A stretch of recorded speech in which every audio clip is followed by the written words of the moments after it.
Selamat datang sahabat komik dimanapun Anda berada. Di video kali ini, Mimin ingin melanjutkan cerita Drag and Like Martial Emperor. Mimin ucapkan terima kasih kepada teman-teman yang memberikan like dan memberikan komentar positif. Jangan lupa menekan tombol subscribe agar teman-teman mendapatkan notifikasi jika ada video terbaru. Tanpa berlama-lama, langsung saja masuk ke alur cerita. Kembali di keberadaan Hojion yang sedang mencari Onji di area sekitar. Tampak Onji sedang bersembunyi di balik sebuah pohon besar. Untuk menghindari serangan kejutan, Hojion menggunakan jurus yang sama seperti sebelumnya, membentuk sebuah dinding penghalang. Sehingga jika ada serangan dadakan, ia masih bisa menahannya.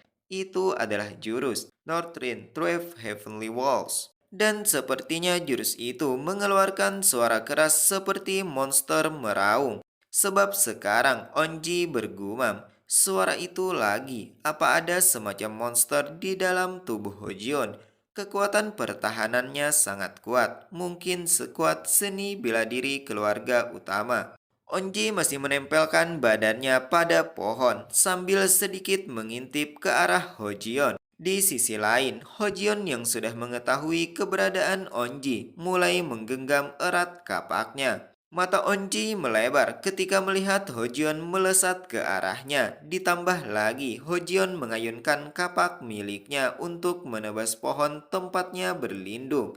Ia segera melompat mundur ke belakang dengan gerakan salto. Di sisi lain, terlihat pohon itu terputus akibat kapak Hojion. Ternyata senjata itu sangatlah tajam dan sangat berbahaya jika mengenai tubuh manusia. Hojion kemudian menginjakkan salah satu kakinya pada pohon itu dan kembali menempatkan kapak di pundaknya mengatakan, haruskah ia melanjutkannya? Onji tampaknya tidak mau banyak berbasa-basi lagi dengan Hojion. Ia tidak merespon dengan kata-kata namun dengan sebuah tindakan. Energi kuning muncul dari belakangnya yang melesat ke arah depan yang tidak lain ditujukan untuk Hojion. Serangan itu ternyata cukup berbahaya, walaupun tidak berhasil mengenai Hojion, namun terlihat tepisan dari jurus itu membuat lengan baju Hojion robek terbakar. Tidak hanya itu, juga memberikan bekas yang berarti pada tanah sehingga membuat Hojion menatapnya.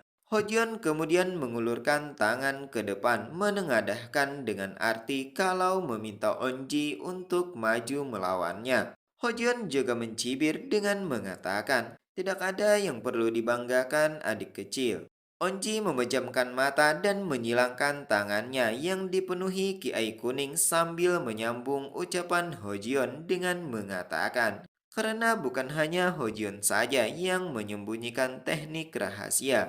Kiai itu ternyata tidak hanya di tangan, namun menyelimuti seluruh tubuh hingga kakinya yang membuat bebatuan terangkat. Di sisi lain, Hojion tidak mau kalah. Ia juga mengeluarkan kiai yang menyelimuti tubuh hingga merubah matanya berwarna biru.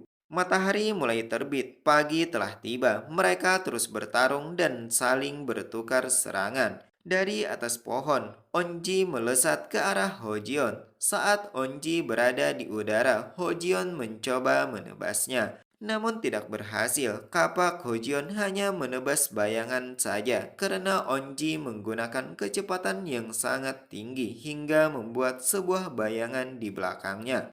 Hojion cukup terkejut akan hal itu. Ia segera berbalik badan kembali menyerang, namun Onji dapat menahannya.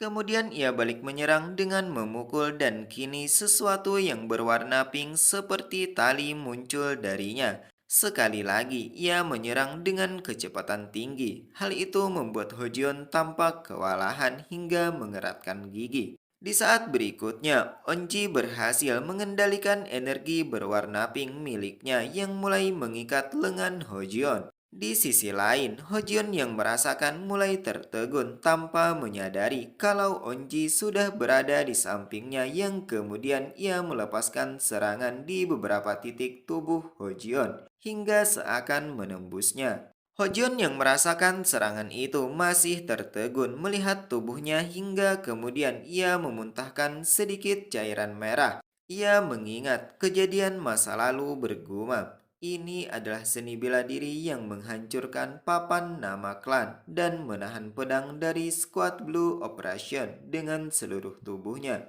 Seni bela diri Golden Power Warrior. Kembali pada pertarungan, ternyata serangan Onji tidak hanya berakhir sampai di situ. Ia kemudian menyodorkan telapak tangan ke depan melanjutkan jurus sebelumnya. Terlihat energi kuning melesat menghantam belakang Hojion. Hal itu membuatnya mengeratkan gigi, mengerang kesakitan sambil bergumam. Inikah rasa sakit yang dialami klannya? Hojion berjongkok menahan rasa sakit yang ia rasakan dan memuntahkan cairan merah. Onji merentangkan kedua tangannya yang dipenuhi kiai kuning menatap ke arah Hojion. Melihat keadaan Hojion yang seperti itu membuatnya menjadi percaya diri berlebih. Ia memandang rendah dan membalas ejekan Hojion sebelumnya dengan mengatakan, "Sepertinya Hojion sudah siap untuk pergi bersama adik kecil." Di sisi lain, Hojion terus mengingat kejadian di masa lalu yang menimpa ayahnya dan adiknya. Ingatan itu menjadi motivasi untuknya. Ia tidak bisa berakhir sampai di sini dan tidak ingin kejadian masa lalu terulang lagi. Sekarang Onji melesat ke arah Hojion sambil mengatakan apakah Hojion ingin anggota tubuhnya dipatahkan oleh Onji. Hojion berbalik badan mengeratkan gigi sebagai bentuk kemarahannya. Kiai juga kembali menyelimuti tubuhnya. Di saat Onji melepaskan serangan, Hojion menghindarinya dan kemudian melakukan serangan balasan dengan menyodorkan telapak tangannya pada wajah Onji hingga membuatnya terbanting dan terjatuh. Hojion kemudian memegang erat kapaknya dan bersiap menghujam, sementara Onji dalam keadaan terbaring kembali menyilangkan tangan yang dipenuhi dengan kiai kuning.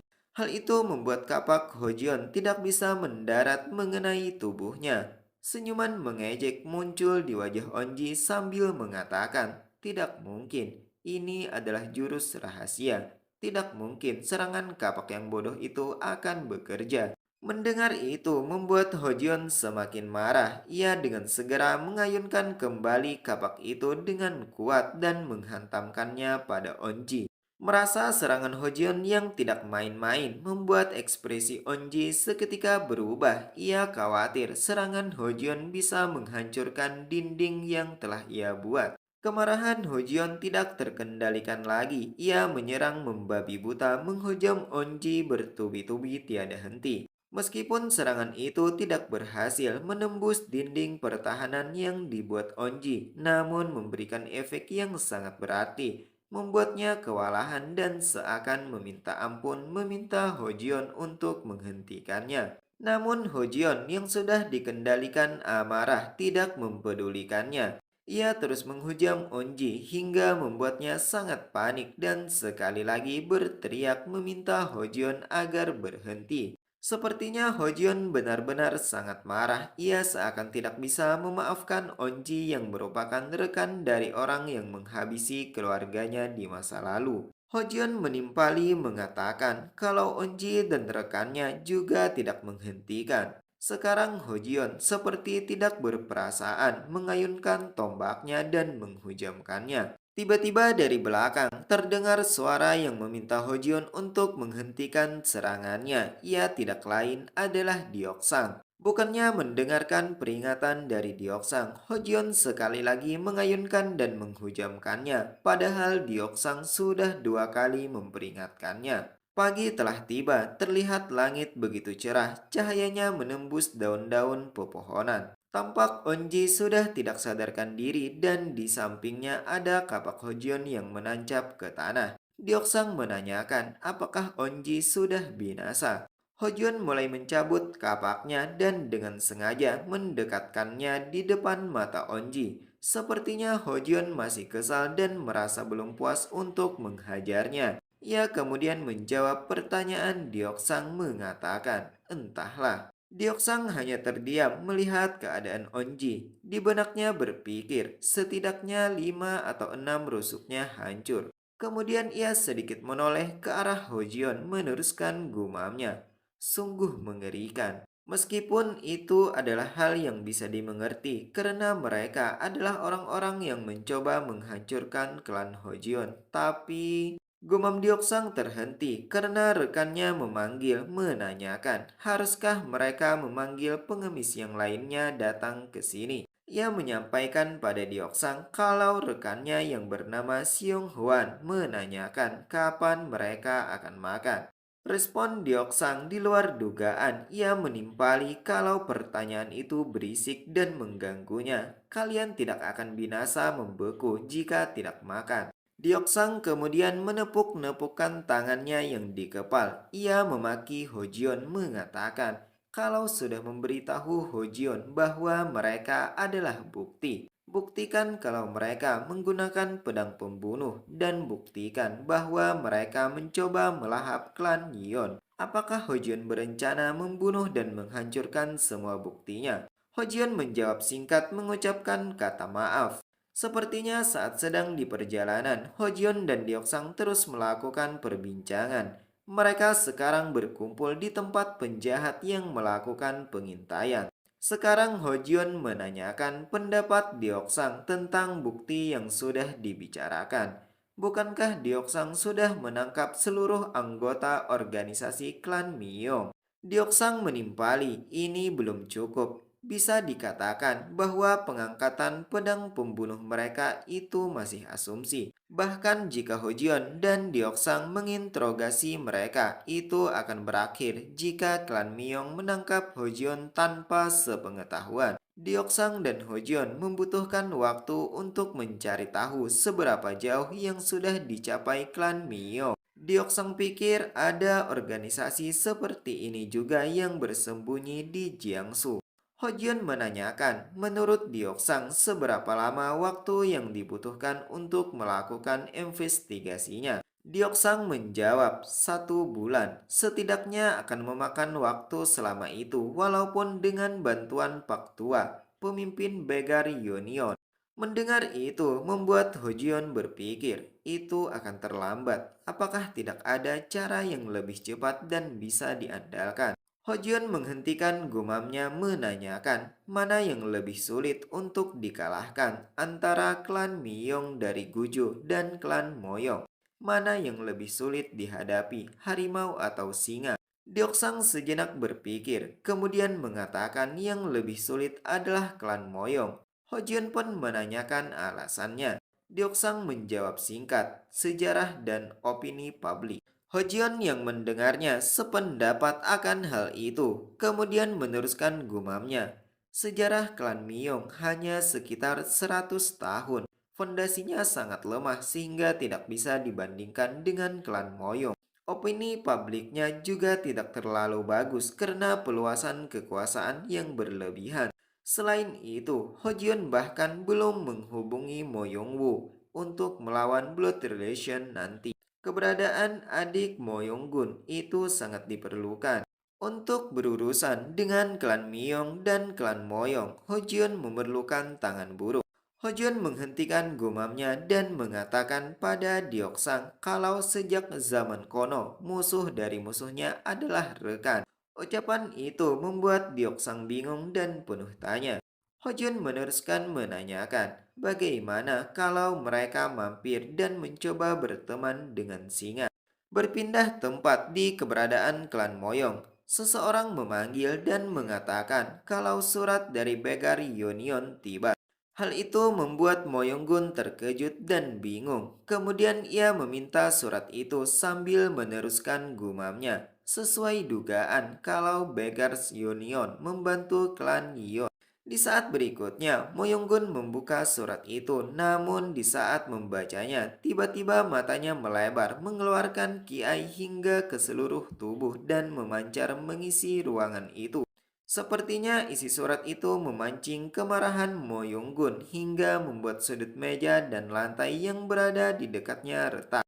Yunhua juga ikut terkejut apa sebenarnya isi surat itu sehingga ayahnya mengeluarkan Thunder Spirit Ki. Mengetahui Yunhua yang sangat penasaran, Moyonggun pun memberikan surat itu dan mengatakan kalau pria yang bernama Yun Hojion mengirimkan surat secara langsung. Mendengar itu membuat Yunhua penuh tanya, sedangkan Moyonggun mengeluarkan senyuman keji dan kagum memuji patriark klan Green Mountain Yun. Itu luar biasa. Sejak kapan klan Yun membesarkan monster dengan wajah sekeras itu? Yunhua sedikit mengerutkan keningnya saat membacanya. Isi surat itu adalah, "Datanglah ke Hanam, mari kita kubur klan Miyong bersama-sama."